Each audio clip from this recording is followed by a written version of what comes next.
Russia అధ్యక్షుడు Putin నిత్యం వార్తల్లో నిలుస్తుంటారు. ఉత్తర కొరియా అధ్యక్షుడు కిమ్ కంటే డేంజర్గా మారుతున్నాడు పుతిన్. ఇటీవలి ఎన్నికల్లో భారీ మెజారిటీతో గెలిచిన తర్వాత దూకుడుగా వ్యవహరిస్తున్నాడు. మాస్కోలో జరిగిన దాడిని సీరియస్గా తీసుకున్న రష్యా ప్రపంచానికి మూడో యుద్ధ హెచ్చరికలు పంపుతుంది. ఇప్పటికే ఉక్రెయిన్పై ఆధిపత్యం కోసం 2 ఏళ్లుగా యుద్ధం చేస్తూనే ఉంది. తాజాగా నాటో దేశాలను హెచ్చరించారు పుతిన్. ఉక్రెయిన్కు ఫైటర్ జెట్ 16 విమానాలను అందజేస్తే మాత్రం వాటిని ఎట్టి పరిస్థితుల్లో కూల్చివేస్తామని వార్నింగ్ ఇచ్చాడు.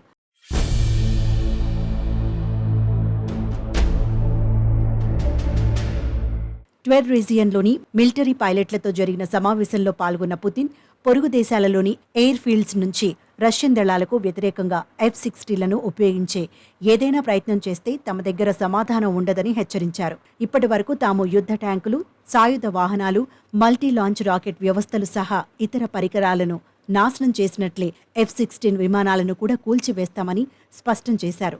F-16 యుద్ధ విమానాలు అణ్వాయుధాలను మోసుకెళ్లగల సామర్థ్యాన్ని కలిగి ఉన్నాయని పుతిన్ తెలిపారు.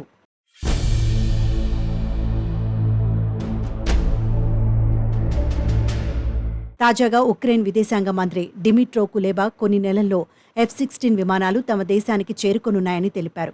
డిమిట్రో కులెబా వ్యాఖ్యలు చేసిన కొద్దిసేపటికే పుతిన్ స్పందించడం సంచలనంగా మారింది. రష్యాతో 2 ఏళ్లుగా ఎడతెగని సంఘర్షణలో నిమగ్నమైన ఉక్రెయిన్ దాని వైమానిక దళంలో చాలా భాగాన్ని కోల్పోయింది.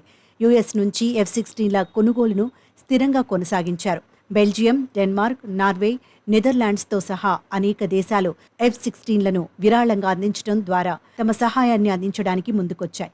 అదనంగా అధునాతన విమానాలను సమర్థవంతంగా ఆపరేట్ చేయడానికి ఉక్రేనియన్ పైలట్లకు శిక్షణ ఇవ్వడంలో దేశాల కూటమి సహాయం చేస్తుంది. ఈ తరుణంలో పుతిన్ చేసిన హెచ్చరికలను నాటో దేశాలను ఏ మేరకు పట్టించుకుంటాయనేది ఇప్పుడు $1 బిలియన్ ప్రశ్నగా మారింది.